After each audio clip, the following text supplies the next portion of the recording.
That's the weekend with Die for You on WROY.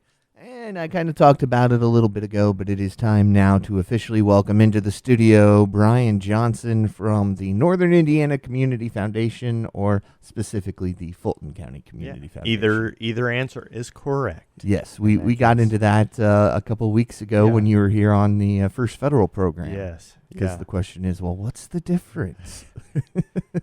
It's the same. It's the is same. The correct answer. Yes, Northern Indiana covers 3 counties, and Fulton covers just 1. Yep. There, you got it. You know all the answers here. Yes. So.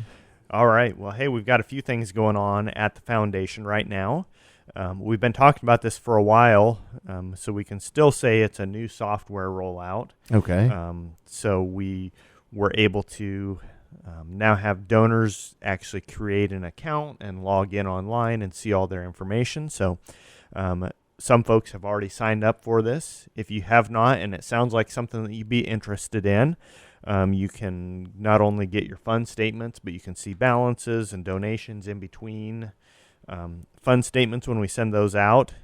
It's another level of service that we've been working to provide to donors in our community. So check that out. Also, for those that have donor advised funds, we have about 30 of those in Fulton County.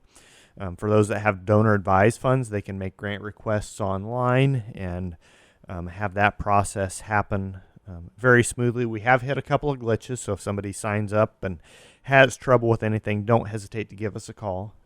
As with any new software, it's nice once you figure out where the button is, but sometimes figuring out where the button is, this is the fun part. Yes. I say fun and air quotes that you can't see here, but but it is a really great opportunity for us to provide a new level of service to our donors. So if you would like to get things via email and be able to check things online and you're not currently set up, don't hesitate to give us a call or stop in the office.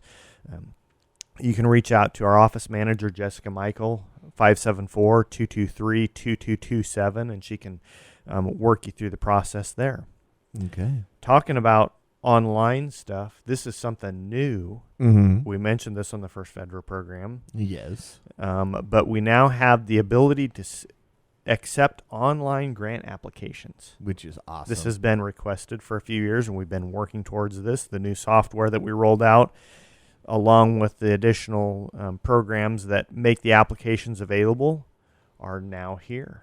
All right. So we don't have to say coming soon anymore. We can say it's here. It's here. So if you're an organization looking for a grant, go to nicf.org. You can click on the Fulton County Grants page. Okay. Again, we have had a couple of glitches with this. So if you're trying to sign up or working on a grant application and have any questions, don't know which button to click, don't know what you're supposed to do next, don't hesitate to give us a call, and we can work you through that process as well. So we're very excited about this. It'll make the process even smoother for organizations that are applying for grants. So I'm really excited about this. These have been 2 things that have been years in the making, and we're very excited that it's here now. Yes, so. Absolutely. Something else that you've heard advertised on WROY, we do have one scholarship application that's currently out, the Phillips Brahman Scholarship. This is for Rochester High School graduates who have completed 1 year at Purdue and are attending full-time. So students have through the end of this month, so through next Tuesday, to get that application submitted. Again, nicf.org, and you can click on the scholarship link, and that will take you to the page where you can go through and apply. So we're excited about that scholarship as well. All right. Something big happened last week. Ooh. Times Theater. Yes, indeed. Were you able to participate in any of the festivities last week? Unfortunately, I was chauffeuring that day and was not in town. Well, it was a great event. This is something that we've been looking forward to for a number of years. I say a number of years. I remember the project being discussed in 2014 when the theater shut down, and it's very exciting to see everything that has happened with that. There was a good turnout. I was there on Tuesday. It had an amazing turnout, amazing opening night. I wasn't able to attend Friday or Saturday, but it sounds like both days were very successful. I think I heard the number over 1,100 people through at some point Yeah. during these opening events. Yeah, I saw a picture of the attendance during Star Wars, and Yeah, no shocker, it was full. it was full. It was full. That's a great movie to see there. Oh, absolutely.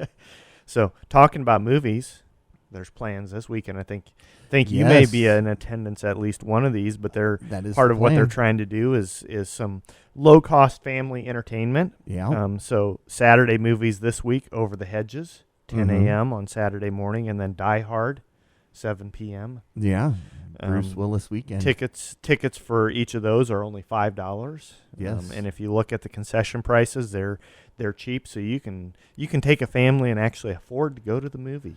Yeah, and it's even, there are things that I take my family to, and it's still going to be cheaper just to go here. Yes, yeah.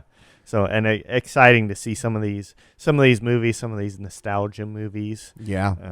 Some things that you may not have a chance to see in another theater as well, and I'm really excited about the live music aspect of things.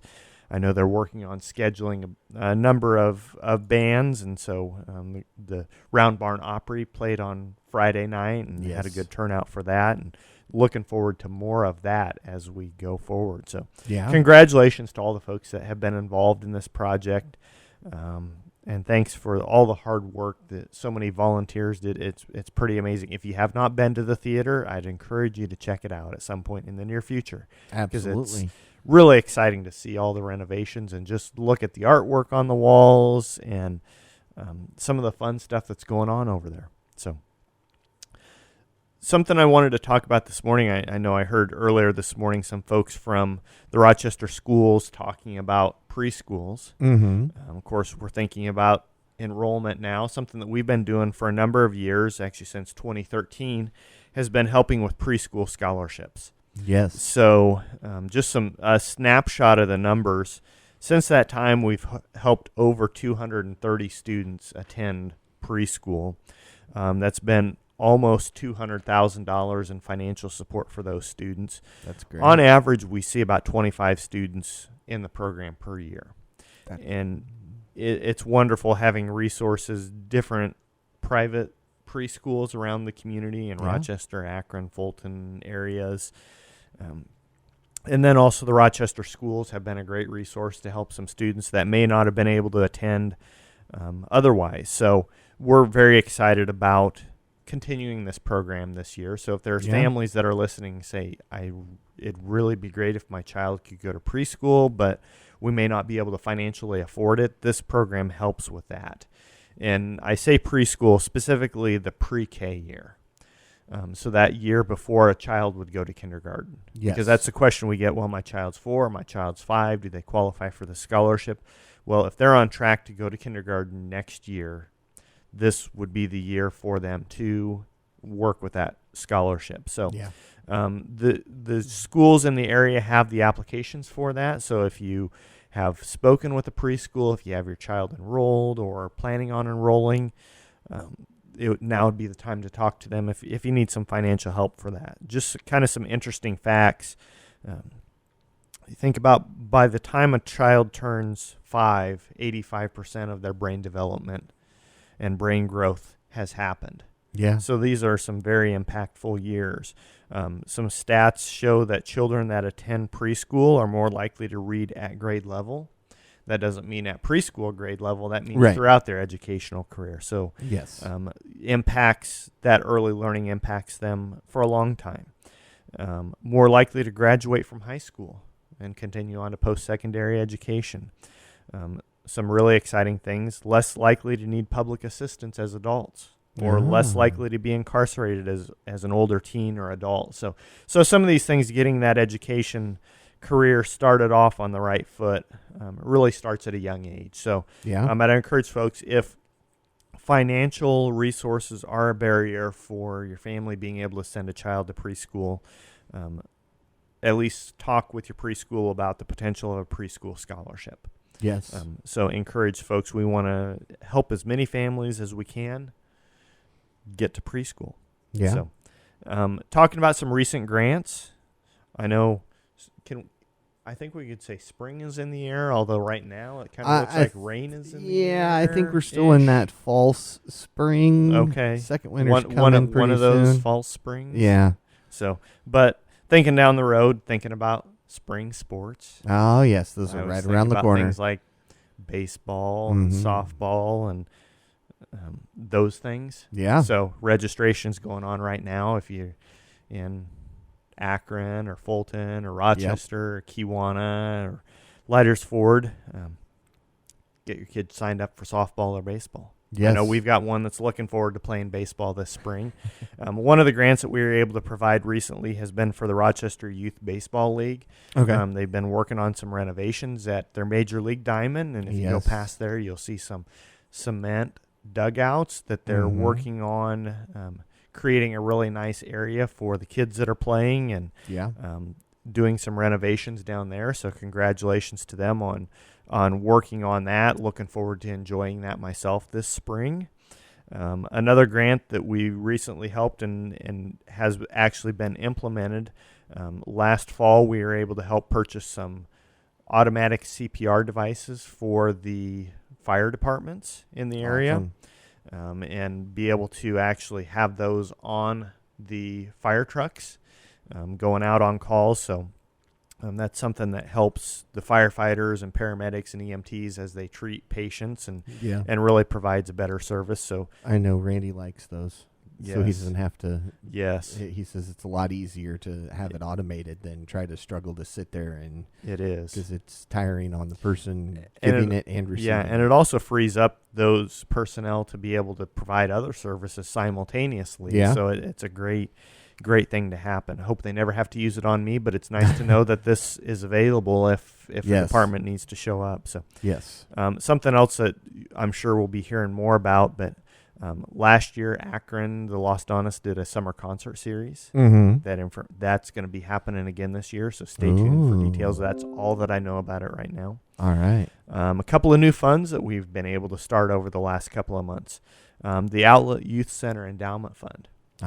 This has been a long-term goal. The concept. This is a fairly new organization, but they are working on that long-term sustainability. So it's not an organization that starts and goes away. Yeah, that's always a good thing to hear. So that's something that is coming. And then a significant name in our community, Stacy Carvey Shaneholes, passed away.